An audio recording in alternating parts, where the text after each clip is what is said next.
सेई सृष्टिर जेतेबेले विनाश घटी जेतेबेले चारिआडे जलमय आज जार टिके मात्र सूचना प्रभु देले केबे तो भावंतु मोर दर्शक मंडली श्रोता मंडली मोर भाई भौणी माँ माने जदि समुद्र विषय कहुई समुद्र केबे कूल लंघन करे नाही किंतु आम जीवन में आम दृष्टि बेले केते बार लंघन कलानी समुद्र केते बार भविष्यवाणी होउची जे मेरु आस्ते आस्ते जे भली भाव में गरम होउची एवं पथर जो तुषारपात गुड़िक जे भली भाव में तरलीकृत होउचंती जदि से समुद्र जल बाहर जहाँ प्रेडिक्शन जहाँ भविष्यवाणी अच्छी सबू जल सहर मान सब बुड़ी जीव आप भावतु तो 8 फुट 9 फुट पानी जदि चली आसे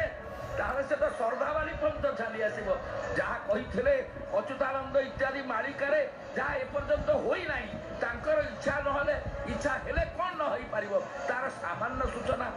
मेडिकल छक पाखे जो बाटे प्रभु आज आसी जो बाटे प्रभु जीवे आमको पंप लगे खाली होउची किंतु से जल जदि आहुरी प्रबल हुए कौन हम तेणु तांकरी इच्छा से समस्त जगत को से सृष्टि करती पुणी नहीं जाती बमन करती भई रे से रमण करती भई रे से रमण करती रमण करने हेतु से राम ए राम किए कि ए राम को तो रुद्र बेली कहा जाउची ए रामंकर वर्णना होउची सज्जात्वं साइता हेश कंद पुराण में कहा जाउची हे प्रभु आपण होउचंदी सज्जा आ से सोईची के आपण सोईचंती से आपणकर सज्जा साइट हेश आउ चेहरा छाद्यश्च से आपण को आच्छादन करूचंती फणा विकट आपण को देचंती आउ छेदन करूचंती आपण होउचंदी छाद्य किंतु से करूचंती आपण को छादन जो वही कृष्ण स वही राम जो राम कृष्ण एव सह तो आसुचंती कृष्ण तांकर टाहिया आमे देखि पारनु रामंकर टाहिया हलुचे आज एई सेई राम ये कौन से राम जे कि त्रेतया जुगरे थिले ए राम होउचंती तीन भाव रे से रामंकर प्रकट जे रमण करंती से राम एवं से रमण करिथिले दशरथ एवं कौशल्यांकर तपस्या रे पूर्व जन्म रे कश्यप ऋषि भाव रे जे आकुल प्रार्थना करथिले प्रभु एतिके मात्र कामना एई देहर भितरे मोर पत्नीर गर्भरे मोर टिके शक्ति नहीं आपण आसंतु आमको धन्य करंतु आमरी भीतर देई आपणकर अवतार परंपरा रे ए जीव जगत को सृष्टि करी जगत ब्रह्मांड मध्य रे आमको संयुक्त करंतु सही पति पत्नीकर सही संकल्प सही तपस्या सही आकर्षण रे प्रभु गर्भ रूप रे जतबेले आसुचंती जतबेले देवकी गर्भ रे वसुदेवंक ज्योति नहीं प्रभु आसीगले किंतु ता पूर्वरु आसीचंती आज जी एठारे टाहिया रे हलुचंती मोर बंधु माने जो कहिले से टाहिया रे हलुचंती अर्थात तांकर सृष्टिर सूचना दउचंती कृष्ण हलुचंती राम हलुचंती कृष्णंकर हलिबा रामंकर हलिबा भितरे तफात रहुची राम जो हलुचंती से हलिबा पाई कुआ जाउची कादंबरी प्रमत्त सोमरस पान करुचन इंद्र शेखर यही बाहर बजार रे साधारण जो भाव रे आमे मध्य कथा को शेखर ताहा ताहा नुहे नहीं सोमरस प्लांट सोमरस जो लता वेदरे जार प्रकाश अच्छी से साधारण मद्य तैयारी खजूर रस मध्य से नुहे तेणु सोमरस से एक शक्तिदायिनी जीवनदायिनी अमृत स्वरूपण ताको देवता माने पान करती से सोमरस पान करती बलभद्र से सोमरस पान ये जो कादंबरी कदम्ब गछ मध्य प्रस्तुत अमृत विभिन्न भाव निर्मित से कादंबरी जे जो पान अच्छी से तांकर शिवत्व अच्छी शिवं को पुराण रे टिके भाव कारण तांकर आखि खोसिबा दरकार तांकर जोग करिबा दरकार तांकर तृतीय नयन दरकार दुई नयन भितरे दुई नयन बंद लोकले जोग हुए नहीं से जोगारूढ़ प्रभु बलभद्र सुभद्रा एवं बसिचंती जगन्नाथ तांकर मूर्ति की चाहिए पाद नहीं से माने जोगासन रे बसचंती जोगासन रे प्रभु बसी ऊर्ध्व को चाहिचंती से होची तृतीय नयन तेणु सेई थरे टिके तेणु सेई जो दरकार आकर्षण सेई थरे बलभद्र ढलुचंती रुद्रत्व किंतु से राम से रमण करती एवं रमण करने पाई तांको द्रौपदीर गर्भरु आकर्षण करे आनिथिले निजे मां दुर्गा जे सुभद्रा ଦୁର୍ଗାଙ୍କୁ ଆଜ୍ଞା ହୋଇ ଏଇ ଦେବକୀଙ୍କ ଗର୍ଭରୁ ତାଙ୍କୁ ସଂକର୍ଷଣ ସମ୍ୟକ ଭାବରେ ଆକର୍ଷଣ କରାହେଇଥିଲା। ତେଣୁ ଏ ସେଇ ରାମ ରମଣ କରନ୍ତି। ପରଶୁରାମ ଟିକେ ଫଳା ନେଇ ସେ ରମଣ କରି କ୍ଷତ୍ରିୟ ମାନଙ୍କୁ ଅନୀତିକୁ ଧ୍ୱଂସ କରିଥିଲେ। ତେଣୁ ତିନି ପ୍ରକାର ରାମଙ୍କ ପ୍ରକଟ। ଏଇ ଯୋଉ ରାମ ଇଏ ହଉଛନ୍ତି ଶ୍ରୀକୃଷ୍ଣଙ୍କର ସଦା ସର୍ବଦା ସାଥୀ। ଇଏ ସେଜ, ସିଏ ହଉଛନ୍ତି ସାହିତ୍ୟ। ତେଣୁ ସାହିତ୍ୟ ଆସୁଛନ୍ତି ପଛରେ। ବ୍ରହ୍ମଙ୍କୁ କେହି କଳ୍ପନା କରିପାରିବେ ନାହିଁ, ବ୍ରହ୍ମଙ୍କୁ କେହି ଜାଣିପାରିବେ ନାହିଁ। ଜ୍ଞାନର ସୀମା ଭିତରେ ଅଜ୍ଞାନ ଆମେ ଯୋଉମାନେ ଆମେ ତାଙ୍କୁ ଅନୁଭବ କରିପାରିବା ନାହିଁ। ସେଥିପାଇଁ ଭକ୍ତି ଦରକାର, ସେଥିପାଇଁ ଆକାର ଦରକାର। ସେଥିପାଇଁ ଆକାର ଭିତରେ ଯିଏ ଆସନ୍ତି ବ୍ରହ୍ମ ଯେତେବେଳେ ଅସୀମ, ଯେତେବେଳେ ନିରାକାର, ସେ ଆକାର ଭିତରେ ସୀମା ଭିତରେ ଧରା ଦିଅନ୍ତି। ସେ ହଉଥିଲେ ଏଇ ବଳଭଦ୍ର, ସେ ରାମ, ସେ ରମଣ ହେଇକି ଆସନ୍ତି। ତେଣୁ ବଳଭଦ୍ରଙ୍କର ଦୁଇଟି ଅଧର, ଦୁଇଟି ଆଖି, ଜଗନ୍ନାଥଙ୍କର ଗୋଟିଏ ଅଧର। ସେଇ ପ୍ରତୀକ, ସେଇ ବ୍ରହ୍ମ ଆସୁଛନ୍ତି ସଭା ପଛରେ, ଯାହାଙ୍କ ଜରିଆରେ ସେ ସୃଷ୍ଟି ତିଆରି କରନ୍ତି। ଏଇଭଳି ରାମ ରୂପ ତିଆରି କରନ୍ତି। ସେ ସୁଭଦ୍ରା, ସୁଭଦ୍ରା ଆସିବେ ଆଉ ଟିକକ ପରେ। ତେଣୁ ସେଇ ବଳଭଦ୍ରଙ୍କର ଆଜି ହେଉଛି ପହଣ୍ଡି। ସୁଭଦ୍ରା ଆସିନାହାନ୍ତି, ଜଗନ୍ନାଥ ଆସିନାହାନ୍ତି। ବର୍ତ୍ତମାନ ଗୋଟିଏ ବିରତି ନେବା ବର୍ତ୍ତମାନ। ତେଣୁ ସେଇ ବିଷୟରେ ମୁଁ ବର୍ତ୍ତମାନ ରଥ ଶର୍ମାଙ୍କୁ ଦେଉଛି। ଜୟ ଜୟ ଜଗନ୍ନାଥ। ସୁଖଦେବ ବାବୁ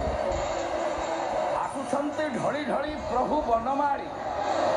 ଆସୁଛନ୍ତି ରାଧାକାନ୍ତ, ଆସୁଛନ୍ତି ଶ୍ରୀକାନ୍ତ, ଆସୁଛନ୍ତି ଲକ୍ଷ୍ମୀକାନ୍ତ, ପାର୍ବତୀକାନ୍ତ, ରେବତୀକାନ୍ତ। ସେଇ ଏକ ଯିଏ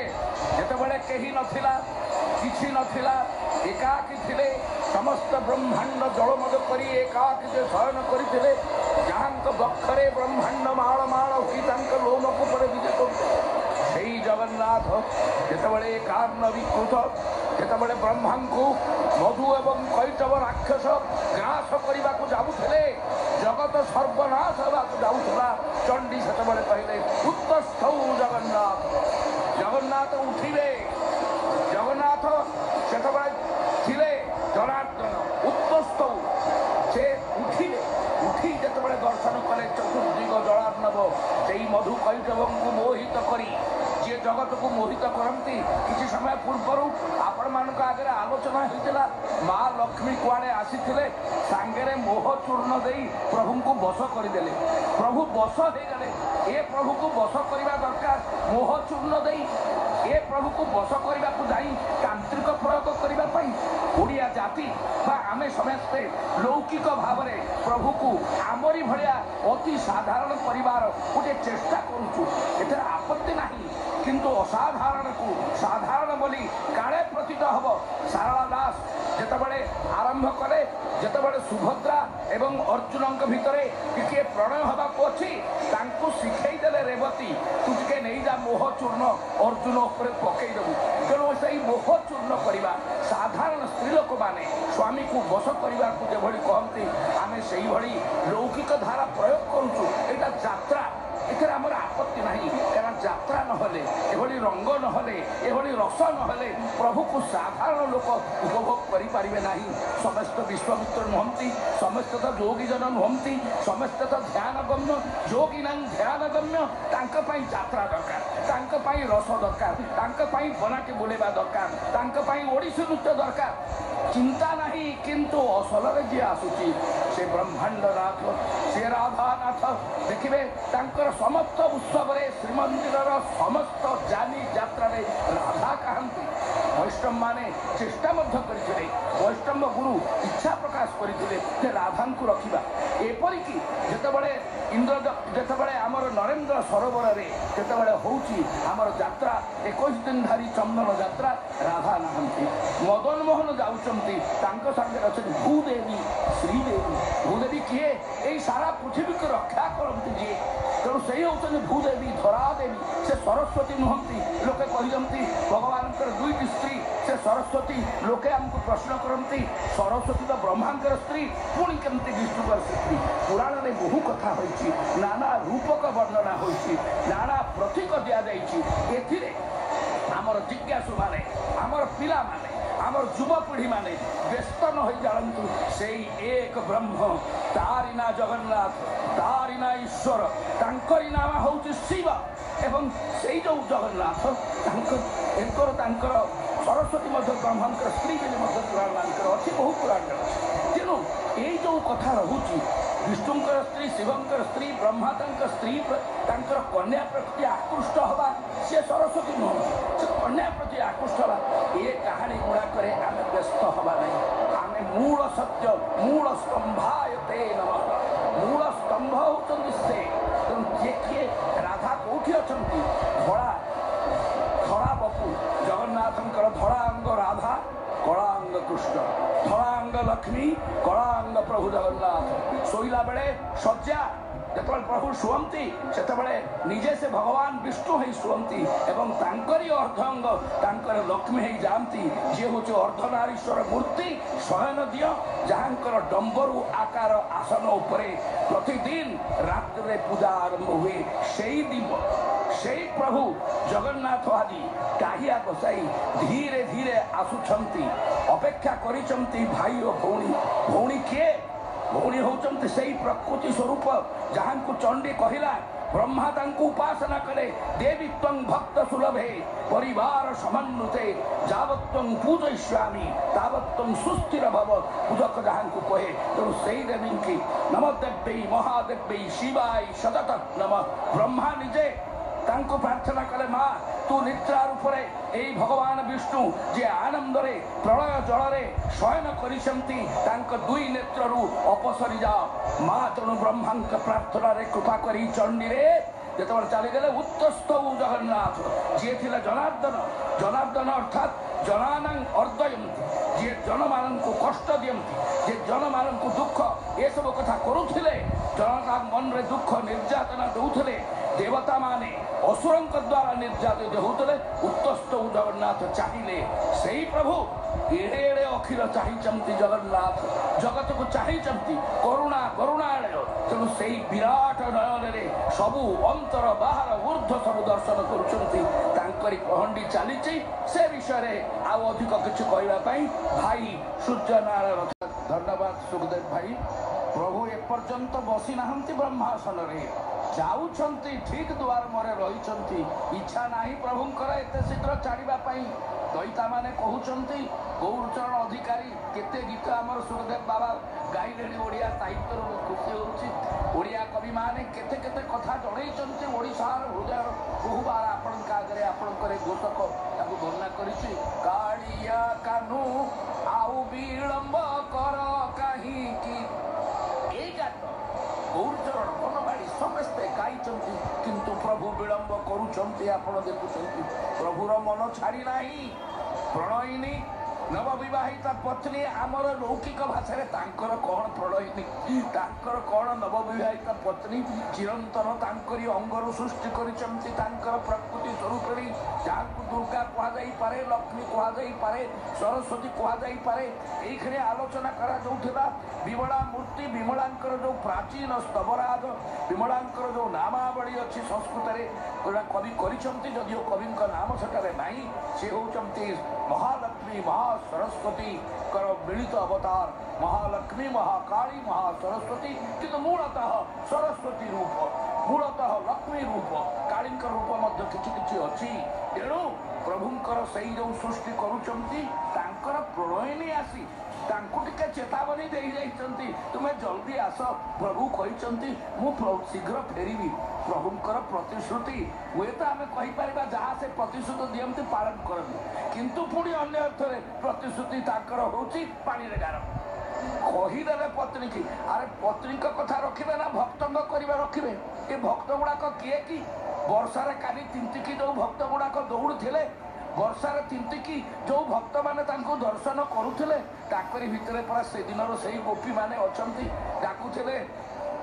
जे जेतबे मुतांक पुराही आस 16 गोप नारी मोते बरिले तप करी मुतांक पुराही आस से मोर भकत विश्वास तेणु से गोपांगन मान सहित रास करने से स्मृति प्रभु पंचमी अष्टमी नवमी भितर से जाइए प्रसव करते आपणकर ये घोषक जाइकी से श्रीमंदिर में गुंडीचा मंदिर में कौ जगार एड़िक टिके छोटिया ठणा से छोटिया ठणा देखिए प्रभु ये रास कर रास एड़े बड़ प्रभु विराट स्वरूप ब्रह्मदारु तांकर प्रतीक मूर्ति आसवे से होते मदन मोहन से ठणारे बसी तांकर बंदापना हम से रास तेणु से जो रास गोपी हृदय रास 16 सहस्र ऋषि माने जो माने